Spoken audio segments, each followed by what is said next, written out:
If you couldn't guess from the thumbnail or title of this video, this contains major spoilers for Invincible. If you don't want the show spoiled, I turn away now.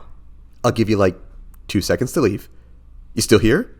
Okay, I warned you. It's spoiler time.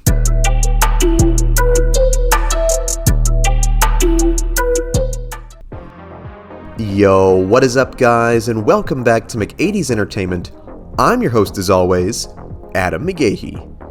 Now me personally, I've only watched season 1 of Invincible so far, and me, like many people, thought it was pretty awesome.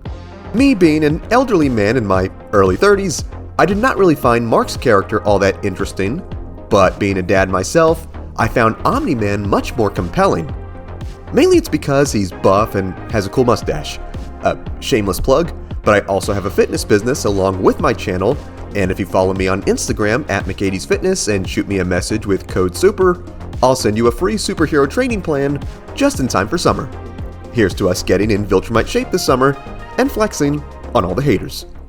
Shameless self-promotion aside, I looked more into the character of Omni-Man and sadly went a little too far into Invincible lore and had my heart broken to see that at the end of the Invincible story, the Viltrumite warrior does meet a disturbing and saddening demise. As mentioned before, I have not watched it yet, but I do know that at the end of Invincible Season 3, we were teased the arrival of the mighty Thragg. While at the time of this video, the guy would not even be cast with a voice actor, but in Invincible issue 138, we would see Thragg and his forces, which were basically an entire army of his own half-breed kids, who would go to full-on war with the other Viltrumites. At this time, Omni-Man had joined his son Mark and truly became a force for good, and had even become the Viltrumite Emperor. In an insane space battle right near the sun, we'd see Nolan combat Thragg, which, in Invincible fashion, would result in a brutal series of panels, one where we'd see just how strong Thragg was as Omni-Man completely shattered his arm off the warlord's head. Going in to make the killing blow on the man, Mark saw his dad was in trouble and rushed in to save him. Thragg would tell the young man to be patient, for he'd soon die by his hand as well.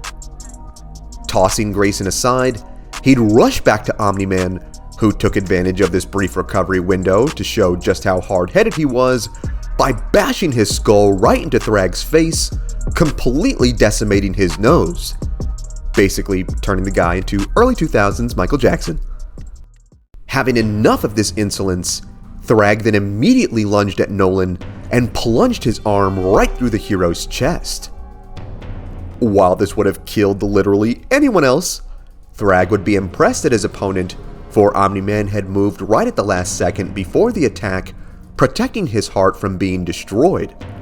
Omni-Man would then retort, saying that it would take more than that to kill him, where Thragg would take that personally and completely rip the man in half.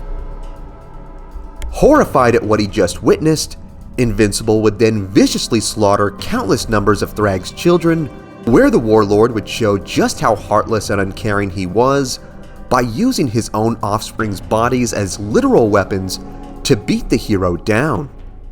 Sickened of this needless slaughter, Invincible would then channel his rage and fly the man right into the sun, where they would engage in an intense war as they would beat each other senseless, despite the literal flesh being melted off their bodies. Mark would be nearly killed, but after getting a protective suit sent to him by Robot, he would gain the upper hand and beat the tyrant down into the heart of the star, where he'd be completely atomized. Invincible himself would have been cooked to death if it weren't for Alan the Alien coming in for the win right at the last second, where he escorted the charred man to safety. Due to his powerful Viltrumite DNA, Mark would soon recover and be met by his wife Adam Eve, where he'd ask for his father. We'd then see that Omni-Man was still alive, and his body had even recovered from Thragg's assault. However, these would be Nolan's last remaining minutes on Earth. The damage to his heart was too great, and his regenerative abilities would not be able to save him this time. Telling his son he was proud of the man he became, Nolan told Mark he had to be strong, and that the Viltrumites would now need him as their new leader. A tear-stricken Mark would say he couldn't accept this. He was not ready, and his dad needed to get better. The dying Omni-Man would tell his son that he could not think of anyone else better for the job. After all, it was him who changed who he was and brought him to the light.